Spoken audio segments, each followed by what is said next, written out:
Donc, je rapporte les délibérations suivantes. Alors, la 13, c'est la mise à jour du tableau des effectifs, avec donc la création d'un poste d'attaché hors classe, qui n'existait pas. Ça ne veut pas dire qu'on embauche quelqu'un, ça veut dire que quelqu'un est devenu attaché hors classe. Donc, il faut donc le mentionner. Qui est... Oui. Dans un souci d'opacité, vous ne nous avez pas fourni l'indice de ce poste. En effet, selon l'indice, le salaire sera de 3 000 € minimum, ce qui est déjà une belle somme, mais il pourra aller jusqu'à 4 500 € hors prime. C'est Noël un peu en avance. Dans notre ville, nous n'avons pas besoin d'un poste d'attaché hors classe, mais nous avons besoin de policiers municipaux, notamment la nuit, parce que vous les avez supprimés. Dans notre ville, nous avons besoin de secrétaires dans nos écoles, pour la sécurité des enfants, parce que vous les avez supprimés. Voilà où sont les véritables besoins en personnel. De plus, l'octroi d'un tel salaire est indécent. Indécent car lorsque vous nous présentez votre budget, vous expliquez que l'explosion de la section fonctionnement est due à l'augmentation du SMIC.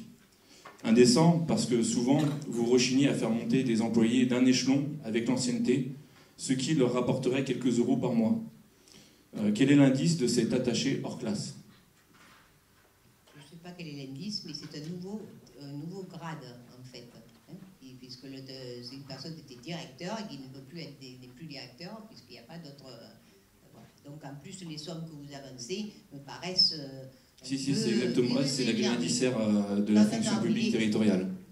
C'est la grille indiciaire de la fonction territoriale. Donc, quel est l'indice? Pourquoi cette opacité? Pourquoi ne pas nous donner cet indice? Parce qu'il est au maximum des échelons. Pourquoi dans les deux prochaines délibérations, vous donnez les indices et dans celle-ci, vous ne le donnez pas? Ceci, effectivement, on vous dit qu'on a mis à jour le tableau des effectifs pour tenir compte de ça. C'est tout ce que nous avons à donner, puisque, voilà. Alors, après, le fait qu'on ait besoin de tel type de personnel ou tel autre, c'est votre avis. Bon, d'accord, mais je vous pose une question. On voudrait savoir l'indice de cette personne. Vous nous demandez. Pourquoi, dans les deux délibérations qui viennent après, on donne l'indice et l'échelon? Pourquoi, là, on ne donne pas? C'est des personnes, c'est déjà directeur territorial, de toute façon. Monsieur Michel Amiel? On n'a pas spécialement à rentrer dans ce type de détails dans une délibération. Voilà, tout simplement. Après que vous l'exigiez pour des raisons c'est votre droit le plus strict, mais on n'a pas à rentrer dans ce type de détails dans ces délibérations. Quant au fait de l'opportunité de faire accéder à un cadre ancien de la mairie et qui a donné satisfaction la possibilité d'accéder à ce poste, c'est aussi une façon de ne pas s'en priver. Voilà. Je veux dire, dans un management intelligent, que ce soit ici ou dans d'autres collectivités, on garde les cadres qui ont donné satisfaction. Sauf si, bien évidemment, ceux-ci, pour des raisons de carrière ou de mobilité, ce qui est tout à fait respectable, souhaitent aller ailleurs. Je veux dire, la fonction publique territoriale, c'est pas tout à fait comme une entreprise privée, mais ça y ressemble un peu désormais. Je veux dire, la notion de mobilité existe. C'est un choix. Il y a des cadres qui souhaitent partir parce qu'ils ont envie de voir d'autres façons de travailler, et puis il y a des cadres qui donnent satisfaction à un endroit et qui souhaitent, je dirais, naturellement faire leur carrière sur place. Bon, c'est tout à fait respectable, et pourquoi se priver de l'opportunité de faire progresser un cadre qui, encore une fois, donne satisfaction au sein d'une collectivité? Voilà, je me suis permis d'apporter cette explication, puisque je connais bien le statut de la fonction publique en ancienne fonction de président du CDG, il n'y a rien de scabreux à cela. Ça se fait dans toutes les collectivités. Maintenant, si un cadre, ou pas un cadre d'ailleurs, ne donne pas satisfaction, il est bien évident qu'on ne va pas le faire avancer. Ce à quoi vous avez fait allusion sur les histoires d'échelons, sur les histoires... Non, mais c'est inexact. C'est inexact. Je peux vous dire, enfin là c'est la première année où c'est Monique qui prend les manettes. On a toujours fait avancer dans les meilleures conditions possibles. Maintenant, il est quand même normal à un moment donné de ne pas faire progresser un agent, quelle que soit la catégorie de cet agent, si à un moment donné on estime qu'il n'a pas donné satisfaction, soit par un service rendu insuffisant, soit aussi, et Dieu sait que c'est un sujet que j'ai largement évoqué par le passé, pour des raisons d'absentéisme. C'est ce qu'on appelle un bon management. Voilà. D'accord, on ne connaît toujours pas l'indice. Bon. Non. Merci l'ancien président du centre de gestion de nous donner des explications détaillées. Donc, on n'a pas voté là. Normalement. Qui est pour? Qui est contre? 3 contre. Qui s'abstient? 2 abstentions. Donc la 14, il s'agit de faire face à la vacance d'un emploi et donc de créer, de recruter un agent non titulaire pour effectuer la tâche correspondante, donc au grade de rédacteur territorial, dans le cadre de la gestion du patrimoine. Oui. Là, c'est noté, échelon 1 du grade de rédacteur territorial. Oui, parce que là, il s'agit d'un agent non titulaire et donc il faut qu'on le mentionne dans la délibération. C'est pour ça que ça y est. Donc, qui est pour? Qui est contre? 3 contre. Pas d'abstention. La délibération 15. Il s'agit donc de la même chose que précédemment, mais pour technicien principal 2e classe. Oui. Le Grand Noël continue. Le 22 décembre 2016, vous recrutiez ce technicien pour 1 an. Cette délibération a pour but de renouveler son contrat, ce qui lui fait 1 an d'ancienneté. Vous nous expliquez que sa rémunération s'effectuera sur la base du 12e échelon, c'est-à-dire comme s'il avait 26 ans d'ancienneté, pour un salaire de 2343 € hors prime.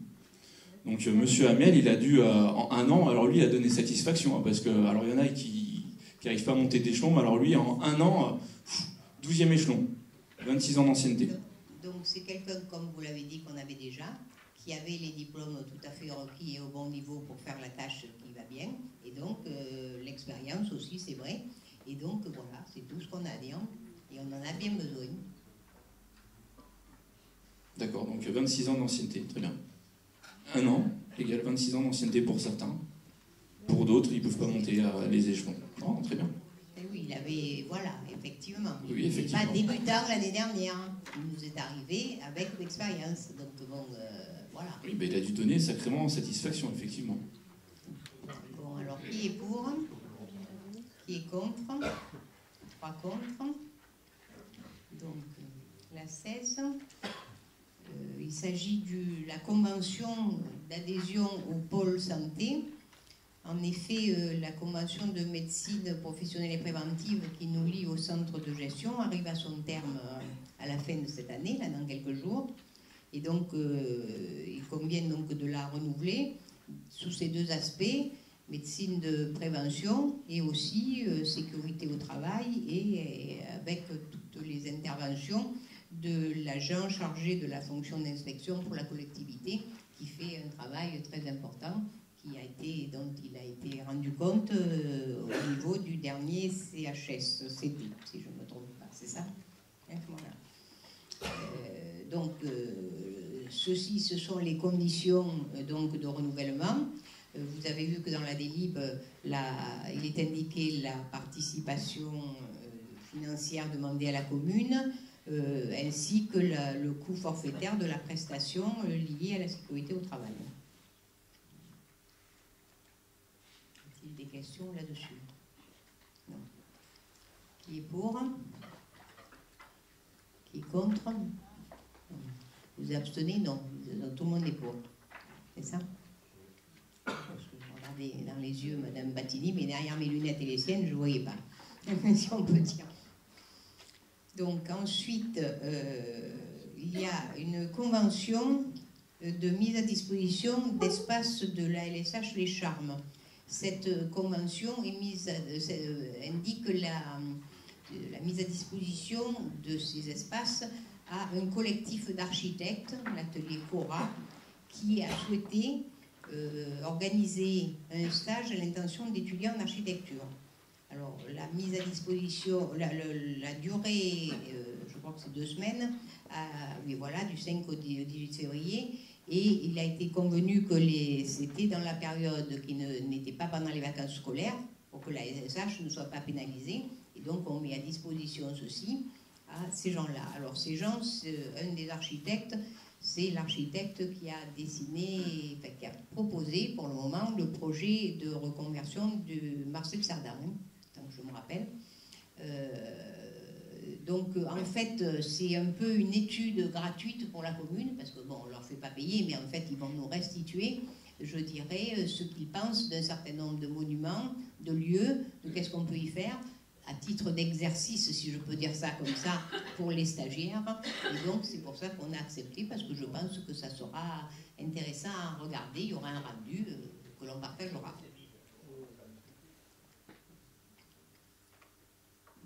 Alors, qui est pour? Qui est contre? Non, il n'y a personne de contre, donc tout le monde est pour. Voilà. Alors, ensuite, on passe à tout à fait autre chose. On passe au projet de logements sociaux et sur leur mode de financement. Donc ça, c'est c'est relativement souvent, mais c'est chaque fois, à chaque programme, qu'on présente en fait le financement de ces logements.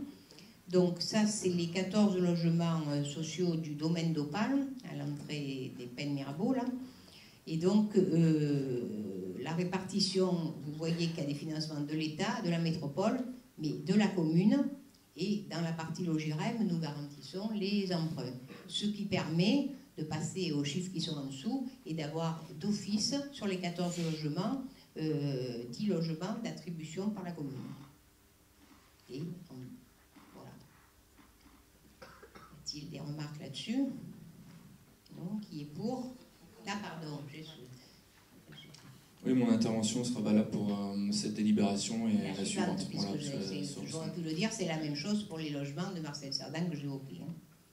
Il est évident que nous ne sommes pas contre les logements sociaux s'ils sont en direction des étudiants, des personnes âgées ou des revenus modestes. Mais ce que vous proposez dans cette délibération, c'est un système qui ne fonctionne pas. Les plus sont des logements sociaux classiques. Les plaies sont des logements avec une évolution des loyers, mais qui restent bas, voire même plus bas que ceux des logements sociaux. Et enfin, les PLS qui ne sont pas sociaux, mais qui visent plutôt les classes moyennes. Pour ces derniers, dans l'immense majorité des cas, ils sont occupés dans un premier temps, puis désertés et ils trouvent difficilement de nouveaux locataires. Soit ils finissent vides, ou le bailleur social finit par mettre des personnes en difficulté pour ne pas laisser les logements vides. Ce phénomène sera accentué, puisque plus de 30% de ces logements seront attribués par le préfet. Pour lui, seul le critère social compte. C'est-à-dire que Bitru, qui travaille, gagne le SMIC avec 2 enfants, passera après n'importe quelle personne arrivée du bout du monde avec une chemise sur le dos. Ce que vous venez de dire montre vraiment que vous ne savez pas comment ça se passe. Hein. Je suis désolée. Parce que des logements vides, je n'en connais pas sur la commune. S'il y en avait, ils seraient vite remplis, parce qu'on ne les laisse pas vides. Et d'autre part, on ne prend pas des gens qui viennent de nulle part, comme vous dites, pour dire ça élégamment. Le préfet souvent nous met, mais j'ai bien compris, nous met souvent des fonctionnaires qui ne sont pas des gens, c'est pas des gueux, si je peux prendre ce terme. C'est des gens qui sont allogés et qui souvent sont des Pennes Mirabeau. Et la plupart du temps, c'est la priorité du préfet. Alors, voilà. Donc, nous passons... Ah oui, pardon.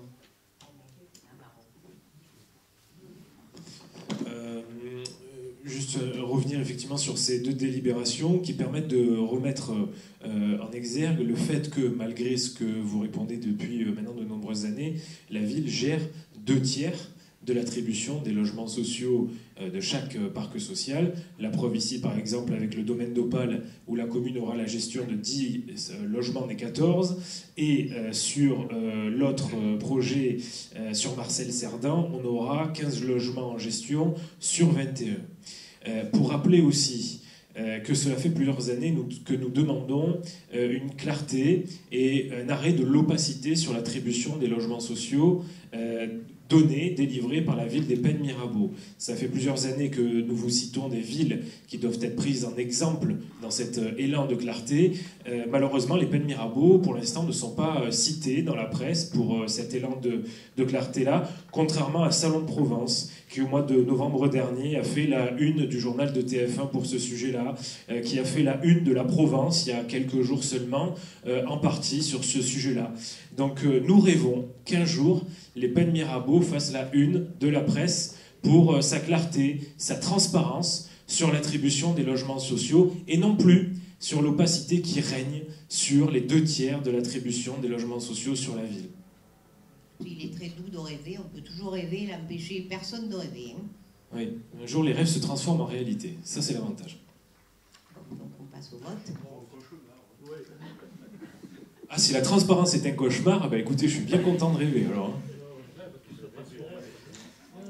Donc la délibération 18 qui est pour, qui est contre, 3 contre. La délibération 19, donc qui concerne Marcel Cerdan, mais que, bon, à part les chiffres qui sont différents et adaptés au projet, c'est le même type de délibération, qui est pour, qui est contre, 3 contre. Alors, nous revenons un peu vers la métropole. Alors, effectivement, on l'a évoqué en début de conseil, on a voté au dernier conseil municipal des conventions de gestion pour certaines compétences transférées de la ville, transférables au moins selon la loi, de la ville vers la métropole. Ici, il s'agit donc de ménager la poursuite des travaux engagés par la commune dans le cadre des opérations du domaine de l'eau et de l'assainissement. Donc, ici, vous avez... Pas annexé la liste là ? Oui, dans la convention, il y a la liste des travaux qui sont en cours. Hein. Vous pouvez lire à la page 2 de la convention. Donc, c'est une convention qui nous permettra de poursuivre ces études et réalisations jusqu'à terme